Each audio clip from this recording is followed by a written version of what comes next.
चलो ध्यान देगा। आज हम लोग का टॉपिक है भारत में प्रेस का विकास। भारत में प्रेस का विकास। प्रेस जो है से हमें आईटी सेक्टर इंफॉर्मेशन टेक्नोलॉजी का काम करता है। मतलब किसी दूसरे माध्यम के समाचार यानी खबरों को हमारे माध्यम तक पहुंचाने का काम करता है, वह भी निष्पक्ष तरीके से। हम इसी के बारे में आज जानने वाले हैं कि इसकी शुरुआत भारत में कब, किस तरीके से और किस माध्यम से आगे की तरफ वृद्धि किया है और अभी इसकी हालत कैसी है और इसका रूपरेखा कैसा है। इस बात को आज जानने का प्रयास करते हैं।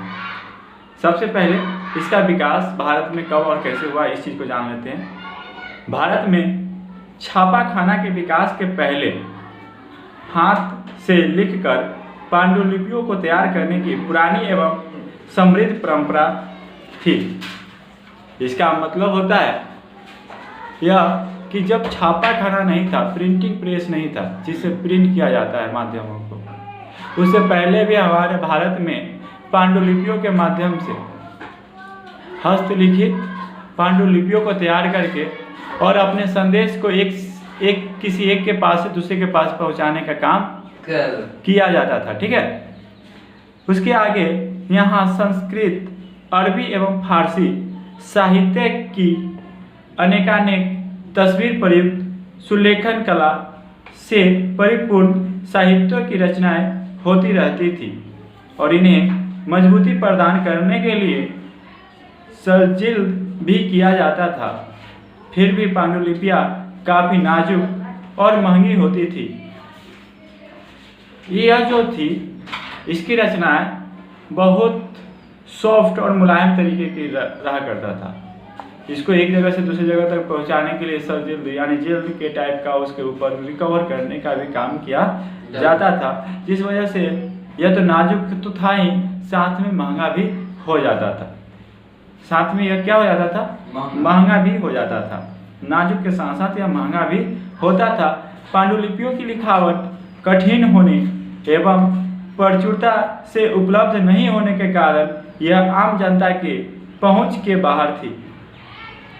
यानी सबसे पहले कि इसकी उपलब्धता की कमी थी। पहले राजा महाराजा लोग रहा करते थे ना, तो वो अपने संदेश को अपने पड़ोसी दोस्तों वाले देशों के पास भेजने का काम पांडुलिपियों के माध्यम से किया करते थे,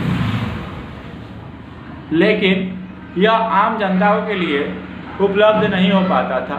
सबसे पहले इसकी दरें महंगी थी। दर यानी इसका कीमत लागत जो था अधिक होने की सबसे खास वजह थी, और दूसरी कि यह बहुत ज़्यादा उपस्थित नहीं था, जिसके वजह से यह आम लोगों में नहीं हो पा रहा था।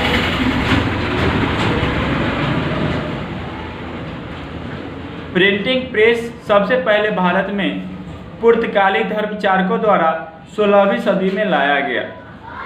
जो प्रिंटिंग प्रेस का काम होता है वह 16वीं सदी में पुर्तगालों के माध्यम से भारत में लाया गया और जेsuit पुजारियों ने कोंकणी में कई पुस्तिकाएं छापी। कैथोलिक पुजारियों ने 1579 में पहली तमिल पुस्तक छापी और डच प्रोटेस्टों ने कई किताब को अनुदित करके भी छापा, और भारत में समाचार पत्रों का उदय 19वीं सदी की एक महत्वपूर्ण विशेषता है। यानी इसका जो उदय भारत में आ गया 16वीं शताब्दी में ही पुर्तगालियों के माध्यम से, लेकिन यह भारतीय सामाजिक क्षेत्रों में जो डेवलप करने का इसका काम हुआ यह 19वीं शताब्दी में हुआ। 19वीं शताब्दी में यह जो समाचार और न्यूज का जो माध्यम रहा, प्रेस का माध्यम रहा, पत्रिकाएं का माध्यम रहा, यह बहुत अधिक मात्राओं में क्या हुआ? डेवलप हुआ, यानी विकास किया गया। यह न सिर्फ विचारों को तेजी से फैलाने वाले अनिवार्य सामाजिक संस्था बन गया, बल्कि ब्रिटिश सरकार के विरुद्ध भारतीयों की भावनाओं को एक रूप देने, उनकी नीतियों एवं शोषण के विरुद्ध जागृति लाने एवं देश प्रेम की भावना जागृत कर राष्ट्र निर्माण में महत्वपूर्ण भूमिका का निर्वहन किया। यह 100% सही बात है। कि भारत को आज़ादी दिलाने में प्रेस की सबसे बड़ी योगदान रही है। जितना शायद कोई स्वतंत्रता सेनानी की योगदान न हो, उससे ज़्यादा यहाँ पे हमारे देश को आज़ाद करने में प्रेस का यानी समाचार पत्रों का एक बहुत बड़ा मार्गदर्शन रहा है। उसका खास वजह यह था कि हमारा पूरा देश अशिक्षा से घिरा हुआ था और बहुत जो क्षेत्र थे वह दूसरे क्षेत्रों के बारे में नहीं जान पाते थे। जैसे में जो घटनाएं यहाँ घटती थी वह दिल्ली वाले लोग कैसे जानेंगे। पहले की तरह अभी की तरह पहले तो टेलीविज़न प्रेजेंट नहीं था, मोबाइल प्रेजेंट नहीं था। ये सब प्रेजेंट न होने की वजह से अपनी बातों को एक से दूसरे तक कैसे पहुंचाया जाए, तो वह माध्यम बनाया गया पत्रिकाओं के द्वारा, प्रेस के द्वारा। और जिसकी वजह से जो आंदोलन होने के कारण अंग्रेज ने जो आज स्वतंत्रता सेनानियों के साथ दुराचारी व्यवहार को अपनाया, यह एक्टिविटी को पूरा देश में समाचार के माध्यम से, पत्रिकाओं के माध्यम से लोगों के पास पहुंचाने का काम किया जा रहा था, जिससे लोगों को अंग्रेजों के प्रति जो गुस्सा था वह गुस्सा फूटने का काम हुआ और सब लोग कहीं ना कहीं राष्ट्रवादी नीतियों की तरफ मूवमेंट करके और स्वतंत्रता के लिए क्या हो गए, उत्प्रेरित हुए और लोगों ने मतलब चढ़ बढ़कर इसमें भागीदारी निभाया और अंततः हमारे देश को आज़ादी मिली। तो लोगों के समर्थन के लिए समाचार पत्रिकाएं बहुत योगदान दिया भी। समाचार पत्रों की स्थापना। अब हमारा नेक्स्ट टॉपिक है समाचार पत्रों की स्थापना। आधुनिक भारतीय प्रेस का प्रारंभ 1766 में विलियम बोल्ट्स द्वारा एक समाचार पत्र के प्रकाशन से हुआ। जो आधुनिक भारतीय प्रेस का जो स्टार्टअप हुआ था वह 1766 में हुआ था। किसके द्वारा? तो विलियम बोल्ट्स के द्वारा एक समाचार पत्र के प्रकाशन से हुआ। परंतु ईस्ट इंडिया कंपनी ने उनके कार्यों से नाखुश होकर उन्हें इंग्लैंड भेज दिया। जो ईस्ट इंडिया कंपनी थी उनके कार्यों से क्या हो गए, नाखुश हो गए। नाखुश होने की बहुत वजह हो सकती है। पहली यह वजह कि हो सकता है ईस्ट इंडिया कंपनी की क्रूरता को उसने लोगों के सामने लाकर रख दिया हो। वह जो लोगों के शोषण कर रहा है इस बातों को सभी के सामने लाकर प्रकाशित कर दिया हो।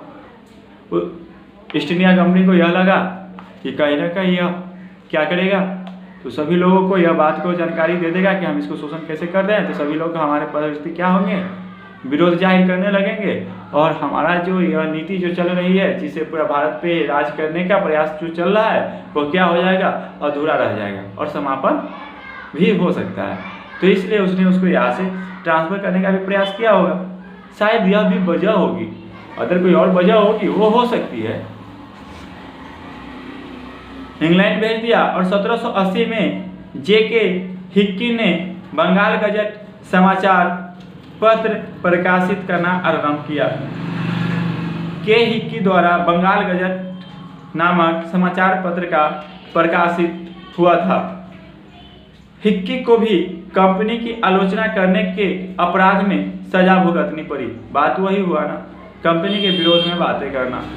हिक्की को भी कंपनी की आलोचना करने के अपराध में सजा भुगतनी पड़ी और हिक्की के प्रेस को कंपनी ने जब्त कर लिया।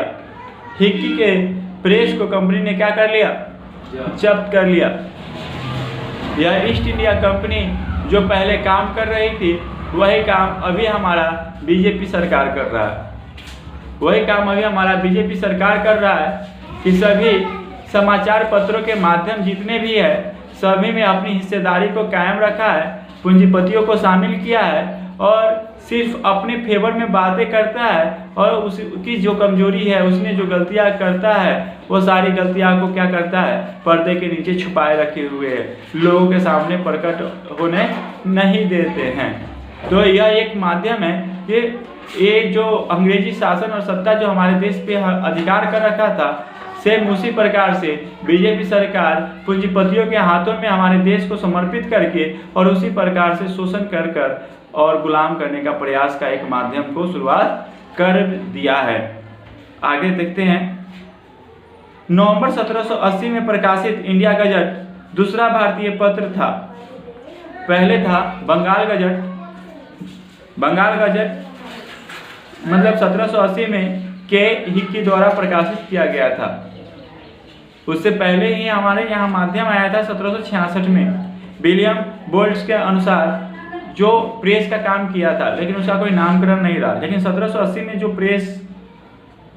जो समाचार पत्रिका आया वह था बंगाल गजट के हिक्की के माध्यम से। वह फिर अगला इंडिया गजट जो आया 1780 में, यह आया नवंबर 1780 में।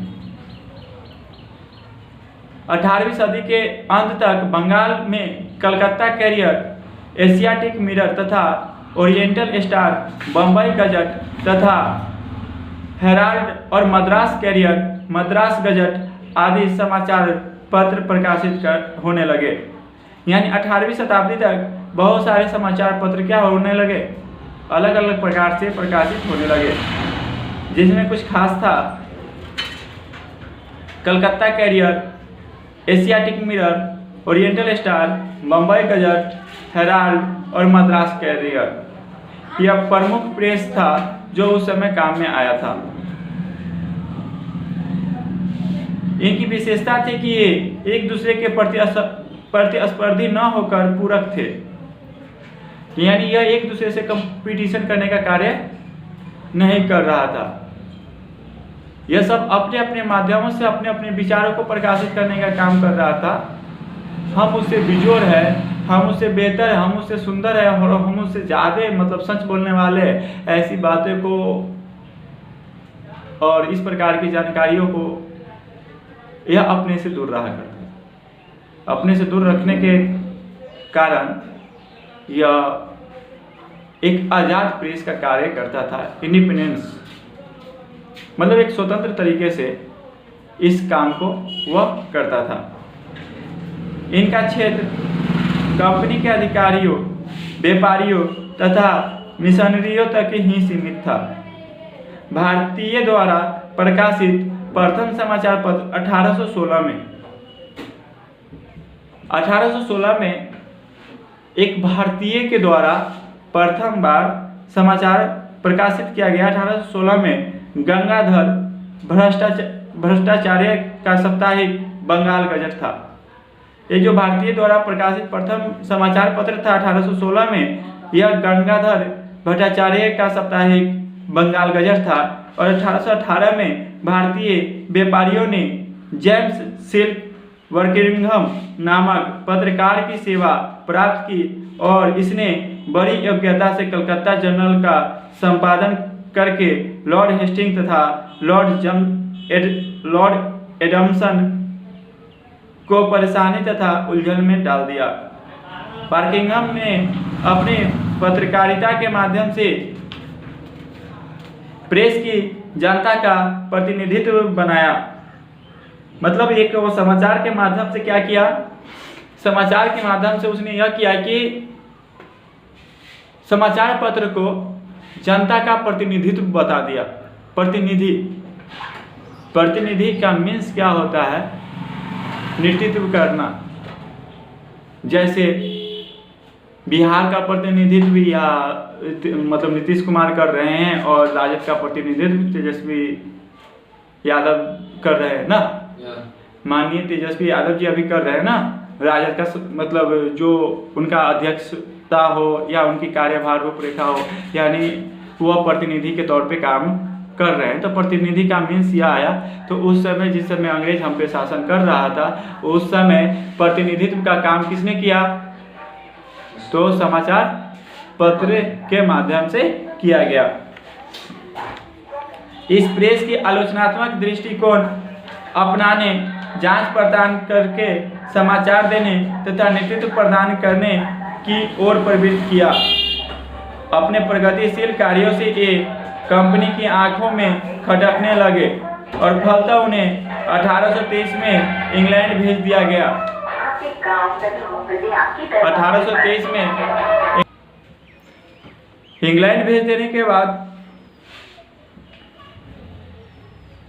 1821 में बंगाल में संवाद कौमुदी तथा 1822 में फारसी में प्रकाशित मैरातुल अखबार के साथ प्रगतिशील राष्ट्रीय प्रवृत्ति के समाचार पत्रों का प्रकाशन प्रारंभ हुआ। इन समाचार पत्रों के संस्थापक राजा राम मोहन राय थे, जिन्होंने इन्हें सामाजिक धार्मिक सुधार आंदोलन का हथियार भी बनाया। अंग्रेजों में ब्राह्मणिकल मैगनीज भी राजा राम मोहन राय ने निकाला और 1822 में बम्बई से गुजराती भाषा में दैनिक बम्बई समाचार निकलने लगे और द्वारकानाथ टैगोर, प्रसन्न कुमार टैगोर तथा राम मोहन राय के प्रयास से 1830 में बंगदत्त की स्थापना हुई और 1831 में जामे जमशेद, 1851 में गुफ्तार तथा अखबारे सैदागर का प्रकाशन आरंभ हुआ। अंग्रेज प्रशासकों ने भारतीय समाचार पत्रों द्वारा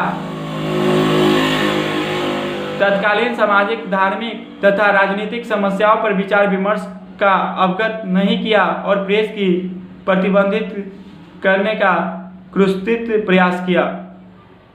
यानी अंग्रेज चाहता था कि भारतीय समाचार पत्रों का जो फ्रीडम है, ओपिनियन है, उस पर वह बहुत प्रतिबंध लगा दे ताकि वह हमारे विरोध में कुछ न लिखे, न कुछ बातें करे और न कुछ प्रचार ऐसा फैलाए जिससे हमारी शासन व्यवस्था में कठिनाइयाँ उत्पन्न हो सके।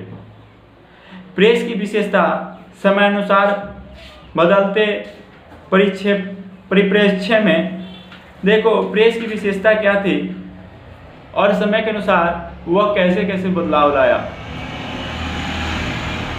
तो 19वीं सदी से पूर्वोत्तर में जागरूकता के अभाव के कारण सामान्य जनता से लेकर जमींदारों तक की रुचि राजनीति में नहीं थी। फलतः समाचार पत्रों का वितरण कम था, पत्रकारिता घाटे का व्यापार था और समाचार पत्रों का जनमत पर कोई विशेष प्रभाव नहीं होने के कारण अंग्रेज प्रशासक भी परवाह नहीं करते थे। फिर भी समाचार पत्रों द्वारा न्यायिक निर्णयों में पक्षपात, धार्मिक हस्तक्षेप और प्रजातीय भेदभाव की आलोचना करने से धार्मिक एवं राजनीतिक सुधार आंदोलन को बल मिला तथा भारतीय जनमत जागृत हुआ। 1857 में विद्रोह के पश्चात समाचार पत्रों की प्रकृति का विभाजन प्रजातीय आधार पर किया जा सकता है। भारत के दो प्रकार के प्रेस थे, एंग्लो इंडियन प्रेस और भारतीय प्रेस। एंग्लो इंडियन प्रेस की प्रकृति और आकार विदेशी था। यह भारतीय में फूट डालो और शासन करो का पक्षधर था। यह जो एंग्लो इंडियन प्रेस था, इसका बिहेवियर जो था, एक्टिविटीज जो था, यह जिस मुद्दे पर काम कर रहा था, फूट डालो और शासन करो के मुद्दे पर यह काम कर रहा था, उसी के पक्ष में यह मुहिम चला रहा था। जिस प्रकार अभी जितने भी मोदी मीडिया जो भी कहो, आज तक NDTV या समथिंग जो भी न्यूज कहो, वह सारे के सारे मोदी के फेवर में बातें कर रहा है। उसी प्रकार एंग्लो इंडियन जो था वह अंग्रेजों के फेवर में बातें कर रहा था। यह दो संप्रदायों के बीच एकता के प्रयास का घोर आलोचक था और इसके द्वारा भारतीय नेताओं पर राज के प्रति गैर वफादारी का आरोप लगाया जाता रहा। एंग्लो इंडियन प्रेस की विशेषाधिकार प्राप्त था और सरकारी खबरें एवं विज्ञापन इसी को दिया जाता था। सरकार के साथ इसका घनिष्ठ संबंध था। अब बात क्या है, एंग्लो इंडियन प्रेस में क्या था कि वह सरकार के साथ घनिष्ठ संबंध होने का मतलब होता है कि उसके साथ फ्रेंडली होना, दोस्ती होना, और अंग्रेजों के साथ उसका दोस्ती होने का मतलब होता है कि वो सारे फेवर अंग्रेजों के रूपरेखा पर ही करता था। वह सांप्रदायिक दंगे, सांप्रदायिक भावनाओं, सांप्रदायिक का मतलब होता है हिंदू मुस्लिम करने का व्यवहार, जो अभी नरेंद्र मोदी सरकार करता है। जब कोई क्षेत्रीय स्तरीय में चुनाव हो तो पूरा न्यूज पर देखो कि पाकिस्तानी सेना ने घुसपैठ कर डाला, पाकिस्तानी सेना ने सीज फायर कर डाला, पाकिस्तानी सैनिक ने भारत में प्रवेश करने की गुस्ताखी की, पाकिस्तानी मतलब सरकार ने भारत में आतंकवादी भेजकर यहाँ भारत को मतलब क्षति पहुँचाने का काम किया। और दूसरा पॉइंट आ जाता है कहीं ना कहीं किसका, तो चीन का। चीन ने लद्दाख में पहुंचने का प्रयास किया, चीनों के साथ हाथापाई हुई, इतने सैनिक भारतीय मारे गए। मतलब एक राष्ट्रवादी भावनाओं को प्रेरित करने का प्रयास, क्योंकि बीजेपी सरकार यह जानता है कि भारत के हर नागरिक के पास अपने राष्ट्र के लिए मर मिटने का वो जो इच्छा होती है वो भरी पूरी है। उसने हमारे फीलिंग्स के साथ खेलने का पूरा प्रयास कर रहा है, हर मुद्दा पर राष्ट्रवादी माहौल को एक्टिव करता है। अभी 2 दिन पहले भारत के बिहार अपना जो पटना है, सरकार की सत्ता परिवर्तन हुई है। राजद और जदयू के मतलब गठबंधन, महागठबंधन की सरकार बन रखी है। सरकार का अभी पूर्ण रूप से 20 दिन भी पूरा नहीं हुआ है। और देखा गया कि बिहार के जो टीचर क्वालिफाइड स्टूडेंट लोग हैं उनको पहले आंदोलन के लिए प्रेरित किया गया, जस्ट आंदोलन के लिए प्रेरित किया गया। वो लोग अपने से इस काम के लिए पहुंचे नहीं, उनको पहुंचाया गया। वो सरकार के जो सरकार अभी 10 दिन 20 दिन पहले सरकार बनी है, उसको अस्थिरता अपनाने में कुछ तो वक्त लगेगा। सरकार अपनी बातें रख रहा है, कह रहा है कि हम तुम्हारे काम के लिए अपना काम और प्रयास को पूरा जारी किए हुए हैं और जल्द ही आपके लिए जो भी नोटिफिकेशन की सुविधा होगी दी जाएगी। लेकिन बीजेपी सरकार ने बच्चों के साथ भी, बच्चों के फिल्म के साथ भी अपना मुहिम को स्टार्ट कर दिया। उसने अपने मतलब गैंग के साथ सरकार के आंदोलन को, सरकार के विरोध में आंदोलन का प्रयास करने का प्रयास किया। वह एक जो उनके डीसीएम अधिकारी है वो कहीं ना कहीं बीजेपी कंट्रोल अप में ही होगा। जो उसने अपने आप को एक सोशल मीडिया के माध्यम से खुद को मतलब राजनीतिक सत्ता में लाने के लिए ये अपने आप को वायरल करने का प्रयास किया और बच्चों पर आकर लाठीचार्ज करने का एक्टिविटी को मतलब तैयार किया। क्योंकि उनके पास सिक्योरिटी गार्ड पहले से प्रेजेंट है, वहाँ पे पुलिस अधिकारी प्रेजेंट है, पुलिस अधिकारी को वह चार्ज दे रखा है लाठी चलाने का, तो फिर उसकी क्या आवश्यकता है कि तो वह खुद आकर यह चीज़ में शामिल हो। क्योंकि जो क्षेत्र में सैनिक है, सैनिक युद्ध लड़ रहा है और राजा उसे छूट दे रखी है, तो फिर राजा को राजा के मारने का अधिकार है, न कि सैनिकों को मारने का अधिकार है। सैनिकों को मारने का अधिकार कब है? जब उसका सैनिक को ज़्यादा क्षति पहुंच रहा है। क्या लड़के लोगों ने पुलिस पर पथराव किया था जो एसडीएम को इसके लिए आना पड़ा? नहीं, वो शांतिपूर्ण तरीके से यह काम को अपना रहा था। अभी मोदी मीडिया को देख लो, उसने क्या किया। कल मैंने थोड़ा सा समाचार सुना जिसमें जाप सुप्रीमो जो अपना पप्पू यादव जी है, वह मीडिया के द्वारा वार्तालाप कर रहे थे। उन्होंने एक बात को सुझाया कि हमने अभी से जो पहले सरकार थी, बीजेपी और जदयू की गठबंधन सरकार थी, उसमें छात्रों ने आंदोलन किया था, लाठीचार्ज हुई थी, तो हमने इसका विरोध किया था और हम पे भी, हमारे बच्चों पर भी लाठियाँ बरसाई गई थी। तो उस समय यह मीडिया क्या मर चुका था। मीडिया ने इस बातों को कहीं ना कहीं पूर्ण रूप से दबाने का प्रयास भी किया और बच्चे को बहुत मारा पीटा गया। और यहाँ तक कि आंदोलनकारी बच्चे को उसके घर से, हॉस्टलों से निकाल कर जबरन पीटा गया। वहाँ पे पुलिस लोग जाकर और उस बच्चे को बहुत अच्छे तरीके से धुनाई भी किया। क्या इस चीज़ को मोदी मीडिया ने प्रकाशित क्यों नहीं किया और इस बातें पर बातें क्यों नहीं किया? तो वो मीडिया वाले जो एंकर उनका होता है वह तो बोलने ही नहीं देते हैं। जैसे ही बीजेपी विपक्ष में बातें करने चले जाओ,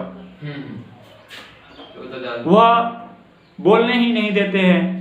उनका एक मुहिम है कि क्या लोगों का जो जीवन है वह राष्ट्रीय झंडा से बढ़कर है। तो राष्ट्रीय झंडा है क्या? हम हैं तो राष्ट्रीय झंडा है, हम रहेंगे ही नहीं तो राष्ट्रीय झंडा आएगा कहाँ से? तिरंगा क्या है? ये तिरंगा कौन सी बड़ी इशू है? हमारी इंसानियत, हमारी मानवीयता से बढ़कर ये तिरंगा है क्या? तिरंगा को हम बनाए हैं ना, तिरंगा क्या हमें बनाता है? यह क्षेत्र है, यह भारत का क्षेत्र है, या बिहार का क्षेत्र है, ये स्टेट है, ये जो नक्शे है इसको बनाने का काम हम किए हैं ना कि यह हमें बना दिया है। तो सबसे पहले इंसानियत, मानवीयता आता है, और जब इंसानियत आता है, मानवीयता आता है, उसके बाद हमारे अंदर राष्ट्रवाद आता है। राष्ट्रवाद आने का मुख्य कारण हमारे अंदर का इंसानियत का भाव है।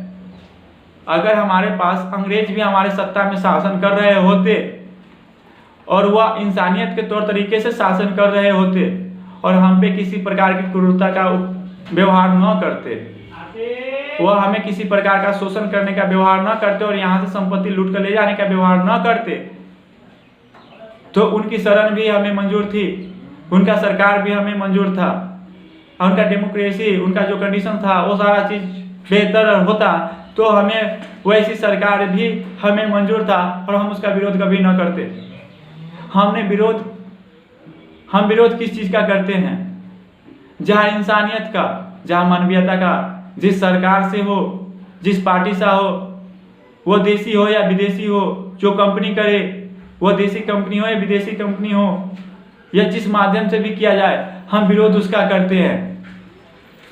हम अपने गांव का, हम अपने पंचायत का, हम अपने प्रखंड का यह बंटवारा करने का काम जो किया है वो बस इसलिए किया है ताकि क्षेत्रीय स्तरीय से विकास करने में, डेवलप करने में, यानी समाज के अंदर समाजीकरण भाव को पैदा करने में कमी ना आए, बल्कि और बढ़ोतरी और हम इसके लिए प्रयास करें। इसके लिए यह काम को किया गया है। अभी कुछ दिन पहले एक वायरल फिगर हुआ है कि एक नोएडा सेक्टर्स में कुछ महिलाओं ने एक गार्ड के ऊपर बिहारी करके उसके अभद्र शब्द का इस्तेमाल करने का प्रयास किया। इससे क्या जाहिर होता है? ये बिहारी कौन है? वन नेशन वन राशन का एक्टिविटीज को बीजेपी गवर्नमेंट ने डेवलपमेंट करने का प्रयास कर रहा है। वन नेशन वन पेंशन करने का एक्टिविटीज को ये किया, यह सारा इसका फेक था, हमारे जो भावों से खेलने का प्रयास था। और इसी प्रकार का एकदम सिद्धांत जो था अपने बैकअप रिवर्स प्रेस की तरफ जाते हैं, पीछे की तरफ, जो अभी हम पढ़ रहे हैं, जो अभी हम बातें कर रहे हैं, एग्लो इंडियन प्रेस की, पूरा भारत का प्रेस कहीं ना कहीं इसी प्रकार का काम कर रहा है, किसी एक पक्ष में पूरी की पूरी बातें को रखने का प्रयास कर रहा है। क्योंकि हमारे जो प्रेस है वह इस बात पे बात नहीं कर रहा है, बेरोजगारी पे बात नहीं कर रहा है, हमारे जो इनकम है वह घट गया इस पॉइंट पे बातें नहीं कर रहा है, तो कहीं ना कहीं वन फेवर में बातें कर रहा है। और हम हमेशा, यह हमारी सभ्यता संस्कृति हमेशा इस चीज़ की क्या करता है? विरोध करता है। क्योंकि हमारी संस्कृति और सभ्यता किस चीज़ को प्रेरित करता है? अतिथि देवो भव, इस बातें को प्रेरित करता है। उनका मानना है कि जो हमारे अतिथि घर में प्रवेश करते हैं, हमारे राज्य में प्रवेश करते हैं और हमारे देश में प्रवेश करते हैं, वो देवों के समान है। वह क्या है? देवों के समान है। यानी हम हो या हमारे सहयोगी या फिर हमारे पड़ोसी जो भी हो, या हमारे देशवासी हो या विदेशी हो, जो भी हो, उन सभी के लिए सबसे पहली पॉइंट आ जाती है इंसानियत, मानवीयता।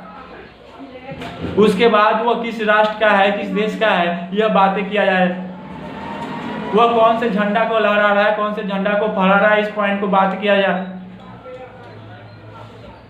हम अगर पाकिस्तान का विरोध करते हैं तो इसके पीछे का कारण क्या है? कि उसके अंदर इंसानियत नहीं है।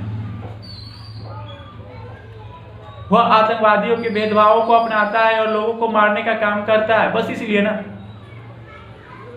हमारे अंदर नेपाल के लिए द्वेष क्यों नहीं है, दुश्मनी क्यों नहीं है? इस्लाम के प्रति हिंदुओं को क्यों प्रेरित, मतलब ये किया जाता, उत्साहित किया जाता है कि इस्लामिक जो लोग हैं, जो मुसलमान लोग हैं, वो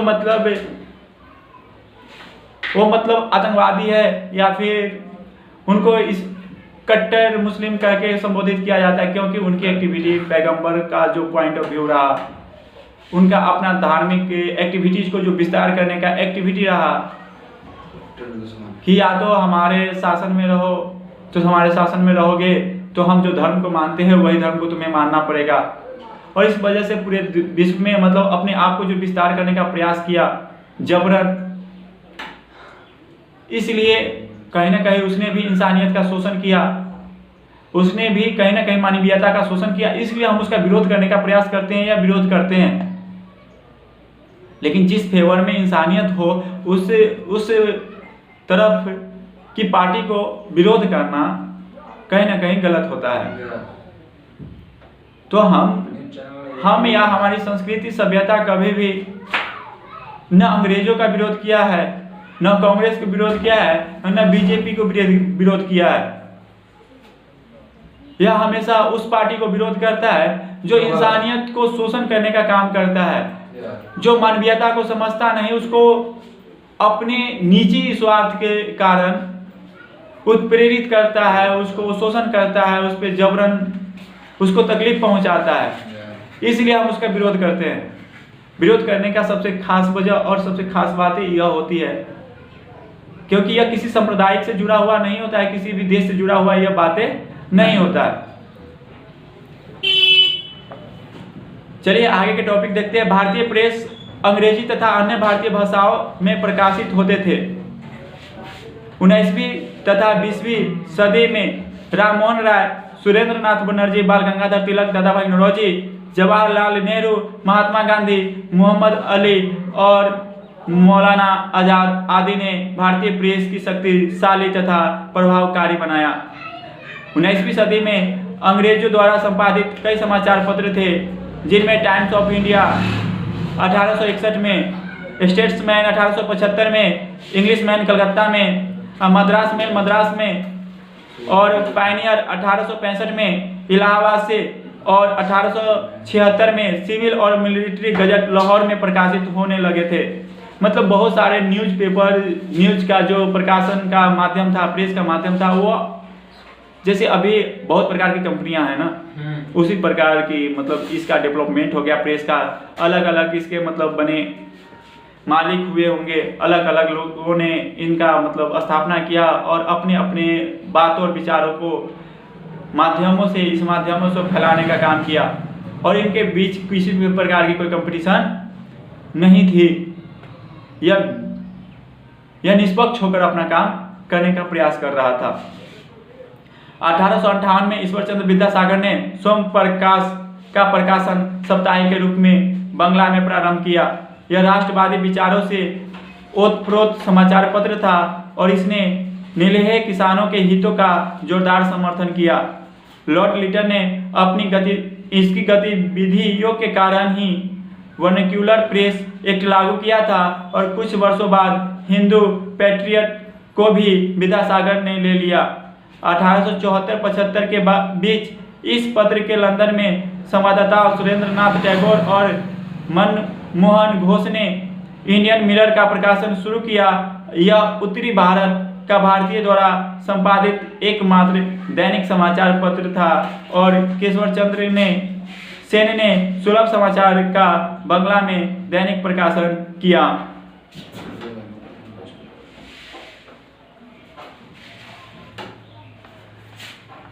मोतीलाल घोष के संपादन में 1868 में अंग्रेजी बंगला साप्ताहिक के रूप में अमृत बाजार पत्रिका का प्रेस के इतिहास में महत्वपूर्ण स्थान है।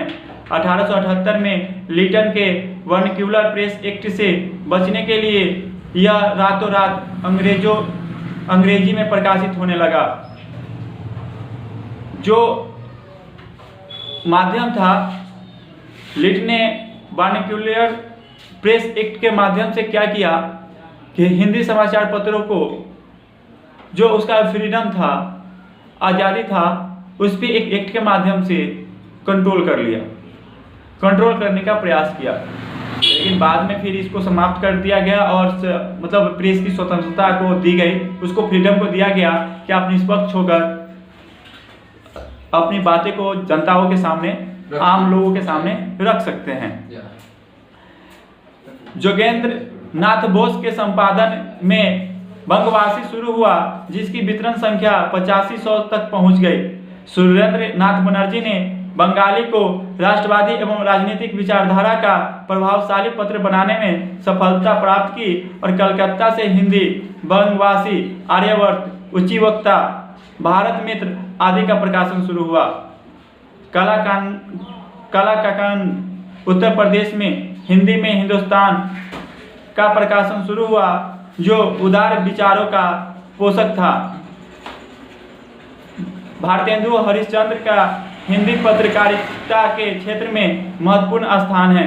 1867 में इसके संपादन में वनवास में कवि वचन सुधा प्रकाशित होने लगा और इसकी संपादकीय टिप्पणियां राजनीतिक सामाजिक विषयों पर होती थी, जो राष्ट्रवादी विचारों को सशक्त करने का काम कर रही थी। भारतेंदु की 1872 में प्रकाशित मासिक पत्रिका हरिश्चंद्र भी देश प्रेम और समाज सुधार से अनुप्राणित थी और राष्ट्रवादी विचारों को संपोषित करने वाली पत्रिकाओं में बालकृष्ण भट्ट का हिंदी प्रदीप्त, रामकृष्ण वर्मा के भारत जीवन का महत्वपूर्ण स्थान है और 1899 में अंग्रेजी मासिक हिंदुस्तान रिव्यू की स्थापना सच्चिदानंद सिन्हा ने की, जिसका दृष्टिकोण राजनीतिक था। मतलब इस प्रकार से भारत में बहुत ज़्यादा मात्रा में प्रेसों का काम डेवलपमेंट हुआ।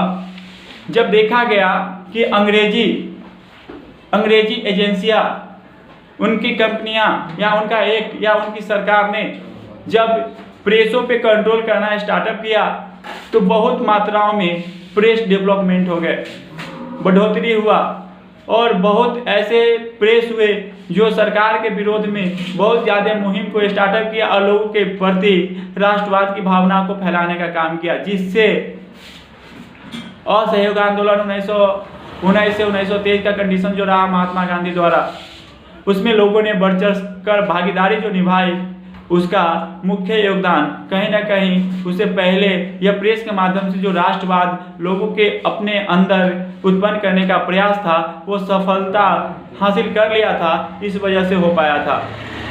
अगर लोगों के प्रति राष्ट्रवाद का भावना न होता तो हम क्या हो जाते, इसमें असफल होते और अभी तक शायद देश को आज़ादी दिलाने में बहुत कठिनाइयाँ का सामना कर रहे होते। और इसमें जो टॉपिक बचा है वो कल पे इस पे बात करते हैं।